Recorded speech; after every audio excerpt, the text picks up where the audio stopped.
Praise the Lord. ഇരമ്യാ പ്രവാചകന്റെ പുസ്തകം 30-ാം അധ്യായം അതിൻ്റെ 1 മുതൽ 24 വരെയുള്ളതായ വേദവാക്യങ്ങൾ. യഹോവയിങ്കിൽ നിന്ന് ഇരമ്യാവിനുണ്ടായ അരുളപ്പാടെന്തെന്നാൽ, ഇസ്രായേലിന്റെ ദൈവമായ യഹോവ ഇപ്രകാരം അരുളി ചെയ്യുന്നു, ഞാൻ നിന്നോട് അരുളി ചെയ്തിരിക്കുന്ന സകല വചനങ്ങളെയും ഒരു പുസ്തകത്തിൽ എഴുതി വയ്ക്കുക. ഞാൻ ഇസ്രായേലും യഹൂദായുമായ എൻ്റെ ജനത്തിൻ്റെ പ്രവാസം മാറ്റുവാനുള്ള കാലം വരും എന്ന് യഹോവയുടെ അരുളപ്പാട്. ഞാൻ അവരുടെ പിതാക്കന്മാർക്ക് കൊടുത്ത ദേശത്തേക്ക് അവരെ മടക്കി വരുത്തും. അവർ അതിനെ കൈവശമാക്കുമെന്ന് യഹോവയുടെ അരുളപ്പാട്. യഹോവ ഇസ്രായേലിനെയും യഹൂദായെയും കുറിച്ച് അരുളി ചെയ്ത വചനങ്ങളാവിത്. യഹോവ ഇപ്രകാരം അരുളി ചെയ്യുന്നു, നാം നടുക്കത്തിൻ്റെ മുഴക്കം കേട്ടിരിക്കുന്നു, സമാധാനമല്ല ഭയമത്രേ ഉള്ളത്. പുരുഷൻ പ്രസവിക്കുമാറുണ്ടോ എന്ന് ചോദിച്ചു നോക്കുവിൻ. ഏതു പുരുഷനും നോവ് കിട്ടിയ സ്ത്രീയെപ്പോലെ കൈ നടുവിന് കൊടുത്തിരിക്കുന്നതും ഏതു മുഖവും വിളറിയിരിക്കുന്നതും ഞാൻ കാണുന്നത് എന്ത്? ആ നാൾ പോലെ വേറെ ഇല്ലാതാവണം. അത് വലുതായിരിക്കുന്നു, കഷ്ടം. അത് യാക്കോബിന് കഷ്ടകാലം തന്നെയെങ്കിലും അവൻ അതിൽ നിന്ന് രക്ഷിക്കപ്പെടും. അന്നു ഞാൻ അവൻ്റെ മുഖം നിന്റെ കഴുത്തിൽ നിന്ന് ഒടിച്ച് ബന്ധനങ്ങളെ അറുത്തു കളയും.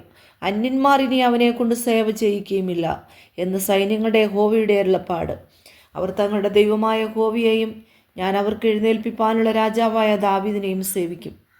ആകയാൽ എൻ്റെ ദാസനായ യാക്കോബേ, നീ ഭയപ്പെടേണ്ട, ഇസ്രായേലെ നീ ഭ്രമിക്കേണ്ട എന്ന് യഹോവയുടെ അരുളപ്പാട്. ഞാൻ നിന്നെ ദൂരത്തു നിന്നും നിന്റെ സന്തതിയെ പ്രവാസദേശത്തു നിന്നും രക്ഷിക്കും. യാക്കോബ് മടങ്ങി വന്ന് സ്വസ്ഥമായും സ്വൈരമായും ഇരിക്കും. ആരും അവനെ ഭയപ്പെടുത്തുകയില്ല. നിന്നെ രക്ഷിപ്പാൻ ഞാൻ നിന്നോട് കൂടെയുണ്ട് എന്ന് യഹോവയുടെ അരുളപ്പാട്. നിന്നെ ഞാൻ ചിതറിച്ചു കളഞ്ഞ സകല ജാതികളെയും ഞാൻ മുടിച്ചു കളയും. എങ്കിലും നിന്നെ ഞാൻ മുടിച്ചു കളയുകയില്ല. ഞാൻ നിന്നെ ന്യായത്തോടെ ശിക്ഷിക്കും, ശിക്ഷിക്കാതെ വിടുകയില്ല താനും.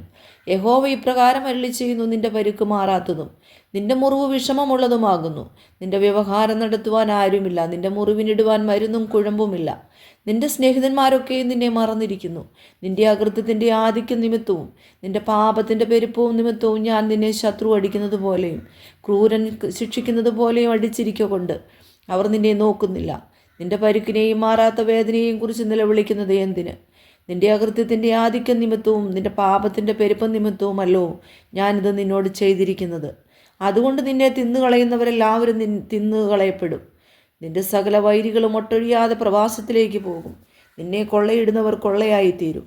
നിന്നെ കവർച്ച ചെയ്യുന്നവരെയൊക്കെയും ഞാൻ കവർച്ചയ്ക്ക് ഏൽപ്പിക്കും. അവർ നിന്നെ ഭ്രഷ്ടയെന്നും ആരും തിരിഞ്ഞു നോക്കാത്ത സിയോൻ എന്ന് വിളിക്കൊണ്ട് ഞാൻ നിന്റെ മുറിവുകളെ പൊറിപ്പിച്ച് നിനക്ക് ആരോഗ്യം വരുത്തും എന്ന് യഹോവയുടെ അരുളപ്പാട്. യഹോവ ഇപ്രകാരം അരുളി ചെയ്യുന്നു, ഞാൻ യാക്കോബിൻ്റെ കൂടാരങ്ങളുടെ പ്രവാസം മാറ്റി അവൻ്റെ നിവാസങ്ങളോട് കരുണ കാണിക്കും. നഗരം അതിൻ്റെ കൽക്കുന്നിന്മേൽ പടിയപ്പെടും, അരമനയും യഥാസ്ഥാനപ്പെടും. അവയിൽ നിന്ന് സ്തോത്രവും സന്തോഷിക്കുന്നവരുടെ ഘോഷവും പുറപ്പെടും.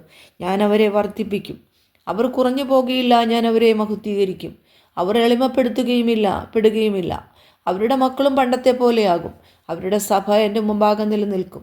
അവരെ ഉപദ്രവിക്കുന്ന എല്ലാവരെയും ഞാൻ സന്ദർശിക്കും. അവരുടെ പ്രഭു അവരിൽ നിന്ന് തന്നെ ഉണ്ടാകും. അവരുടെ അധിപതി അവരുടെ നടുവിൽ നിന്ന് ഉത്ഭവിക്കും. ഞാൻ അവനെ അടുപ്പിക്കും, അവൻ എന്നോട് അടുക്കും. അല്ലാതെ എന്നോട് അടുപ്പാൻ ധൈര്യപ്പെടുന്നവനാർ എന്ന് യഹോവയുടെ അരുളപ്പാട്. അങ്ങനെ നിങ്ങൾ എനിക്ക് ജനമായും ഞാൻ നിങ്ങൾക്ക് ദൈവമായും ഇരിക്കും. യഹോവയുടെ ക്രോധം എന്ന ചുഴലിക്കാറ്റ്, കടുപ്പമായി അടിക്കുന്ന ചുഴലിക്കാറ്റ് തന്നെ പുറപ്പെടുന്നു. അത് ദുഷ്ടന്മാരുടെ തലമേൽ ചുഴന്നടിക്കും. യഹോവയുടെ ഉഗ്രകോപം അവൻ്റെ മനസ്സിലെ നിർണയങ്ങളെ നടത്തി നിവർത്തിക്കുവോളം മടങ്ങുകയില്ല. ഭാവി കാലത്ത് നിങ്ങൾ അത് ഗ്രഹിക്കും.